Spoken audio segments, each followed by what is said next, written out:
സ്റ്റാറ്റിസ്റ്റിക്സിൽ ഏറ്റവും ഇമ്പോർട്ടൻ്റ് ആയിട്ടുള്ള ഒരു 5 ക്വസ്റ്റ്യൻസ് നമുക്കൊന്ന് നോക്കിയാലോ.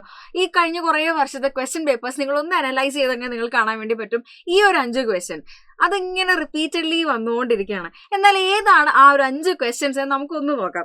ഫസ്റ്റ് വരുന്ന ഒരു ക്വസ്റ്റ്യൻ എന്ന് പറയുന്നത് നമ്മളെ കാൾ പിയേഴ്സൺസ് കോറിലേഷൻ കോഎഫിഷ്യന്റ് എന്നുള്ളൊരു ക്വസ്റ്റ്യൻ ആണ്. ചിലപ്പോൾ essay പാർട്ടിലായിരിക്കും, അല്ലെങ്കിൽ ചെറിയ മാർക്കിനായിരിക്കും. ഇതില്ലാത്തൊരു ക്വസ്റ്റ്യൻ പേപ്പർ പോലും ഇല്ല. പക്ഷെ ഇത് വളരെ വളരെ ഇമ്പോർട്ടൻ്റ് ആയിട്ടുള്ള ഒരു കോൺസെപ്റ്റ് ആണ്.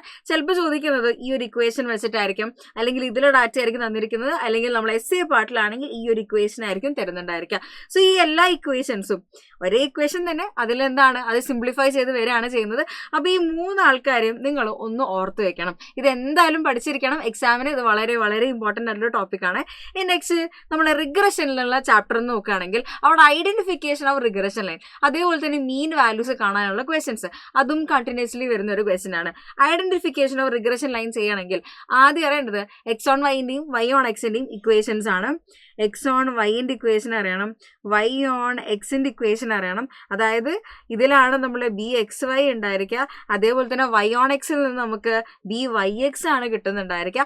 ആൻഡ് പിന്നെ അറിഞ്ഞിരിക്കേണ്ട ഒരു കാര്യം എന്ന് പറയുന്നത് B Y X into B X Y എന്ന് പറയുന്നത് എന്താണ്, less than or equal to 1 ആണ്.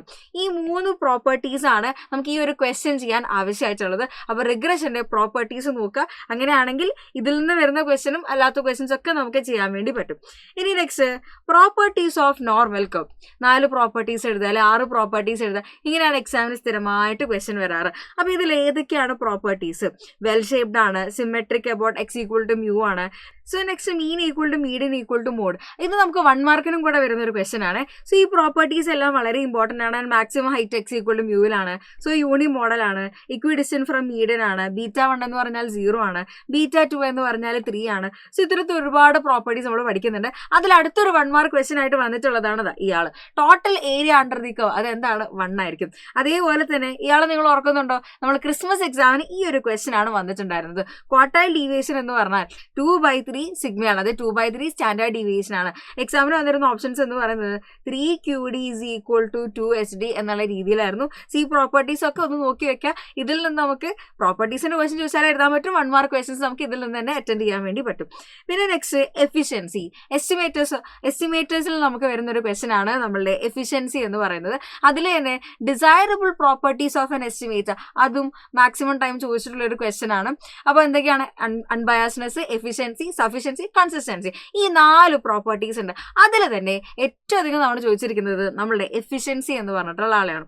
എഫിഷ്യൻ്റ് ആവണമെങ്കിൽ T1 T2 2 എസ്റ്റിമേറ്റേഴ്സ് എടുക്കുകയാണെങ്കിൽ അതിൽ ആരാണ് കൂടുതൽ എഫിഷ്യൻറ്റ് എന്ന് കണ്ടെത്താനായിട്ട് ആദ്യം ഇവർ അൺബയാസ്ഡ് ആയിരിക്കണം. അത് ക്വസ്റ്റ്യനിൽ തന്നിട്ടുണ്ടായിരിക്കും. ഇനി തന്നിട്ടില്ലെങ്കിൽ ആദ്യം നമ്മളോട് പറയും അൺബയാസ്നെസ് ചെക്ക് ചെയ്യുക, എന്നിട്ട് എഫിഷ്യൻ്റ് ആണോ എന്ന് കണ്ടുപിടിക്കാൻ വേണ്ടിയിട്ട്. അങ്ങനെയാണെങ്കിൽ നമ്മുടെ പ്രോപ്പർട്ടി എന്ന് പറയുന്നത് variance of T1 less than variance of T2, where T1 and T2 എന്ന് പറഞ്ഞാൽ എന്താണ്, are unbiased estimators. Unbiased estimators ആയിരിക്കണം T1 T2 എന്ന് പറയുന്നത്. ആൻഡ് വേരിയൻസ് ഓഫ് T1 എന്ന് പറയുന്നത് വേരിയൻസ് ഓഫ് T2നെക്കാളും ചെറുതാണെങ്കിൽ നമ്മൾ പറയും T1 is more efficient. T1 is more efficient എന്ന് നമുക്ക് പറയാൻ വേണ്ടി പറ്റും. സോ ഇങ്ങനെ ഏറ്റവും കുറവ് വേരിയൻസ് ഉള്ള ആളെയാണ് നമ്മൾ എന്ത് പറയുന്നുണ്ടായിരിക്കുക, കൂടുതൽ എഫിഷ്യൻ്റ് ആയിട്ട് എസ്റ്റിമേറ്റ് ചെയ്യുന്നു എന്ന് പറയുന്നുണ്ടായിരിക്കുക. സോ ഈ ഒരു പോയിന്റിലേക്ക് ഫൈനലി എത്തുക എന്നുള്ളതാണ്. സോ ഈ ഒരു ക്വസ്റ്റ്യൻ വളരെ ഇമ്പോർട്ടൻ്റ് ആണ്. മോഡൽ എക്സാമിന് ചോദിച്ചിട്ടുണ്ട്, ക്രിസ്മസ് എക്സാമിന് ചോദിച്ചിട്ടുണ്ട്. അപ്പോൾ നമുക്ക് പബ്ലിക് എക്സാമിന് ഈ ഒരു ക്വസ്റ്റ്യൻ എക്സ്പെക്ട് ചെയ്യാൻ വേണ്ടി പറ്റും. അതേപോലെ തന്നെ നമ്മളെ ഇൻഡെക്സ് നമ്പേഴ്സ് എന്നുള്ള ചാപ്റ്ററിന് എല്ലാ വർഷവും ഒരു വർഷം പോലും ഈ ഒരു ചോദ്യം ഇല്ലാത്തൊരു ക്വസ്റ്റ്യൻ പേപ്പർ ഉണ്ടായിട്ടേ ഇല്ല. അതിൽ ചോദിക്കുന്നത് ഫിഷേഴ്സ് ഇൻഡെക്സ് നമ്പർ ആണ് ഏറ്റവും ഇമ്പോർട്ടൻ്റ് ആയിട്ടുള്ളത്. ഫിഷേഴ്സിലേക്ക് എത്തണമെങ്കിൽ നമുക്ക് ലാപ്പയറും പാഷയും അങ്ങനെയും ചോദിക്കാറുണ്ട്. അപ്പോൾ ലാപ്പയർസിൻ്റെ ഇക്വേഷൻ എന്ന് പറഞ്ഞാൽ summation P1 Q0 divide by summation P0 Q0 into 100ഉം, അതുപോലെ തന്നെ പാഷേഴ്സിൻ്റെ ഇക്വേഷൻ എന്ന് പറഞ്ഞാൽ summation P1 Q1 divide by summation P0 Q1 into 100ഉം ആണ്. ആൻഡ് ഫിഷേഴ്സിൻ്റെ ഇക്വേഷൻ എന്ന് പറഞ്ഞാൽ √L ഇൻറ്റു P ആണ്. സോ ഇത്രയാണ് മക്കളെ നമ്മളുടെ 5 ഷുവർ ക്വസ്റ്റ്യൻസ് എന്ന് പറയുന്നത്. ഈ ക്വസ്റ്റ്യൻസ് ഒരിക്കലും സ്കിപ്പ് ആക്കരുത്. മാക്സിമം നല്ല രീതിയിൽ തന്നെ പഠിക്കാൻ വേണ്ടി നോക്കുക. ആൻഡ് ഇതിൻ്റെ ഡീറ്റെയിൽ ആയിട്ട് ഇനിയും കുറേ ക്വസ്റ്റ്യൻസ് കാര്യങ്ങളൊക്കെ നമുക്ക് നോക്കാനുണ്ട്. നമുക്കറിയാം എക്സാം ടഫായിക്കൊണ്ടിരിക്കുകയാണ്. കുറേ കോൺസെപ്റ്റ്സ് നമുക്ക് ക്ലിയർ ആക്കേണ്ടതുണ്ട്. ഓൾറെഡി നമ്മളെല്ലാം നമ്മൾ സെറ്റ് ആക്കിയിട്ടുള്ളതാണ്. ഇനി ലാസ്റ്റ് റിവിഷൻ ലൈവ് കാര്യങ്ങളൊക്കെ ഇനിയുള്ള ദിവസങ്ങളിലേക്ക് വരുന്നുണ്ട്. അപ്പോൾ എല്ലാവരും അടിപൊളിയായിട്ട് പഠിക്കുക, അടിപൊളിയായിട്ട് ഇരിക്കുക. All the best.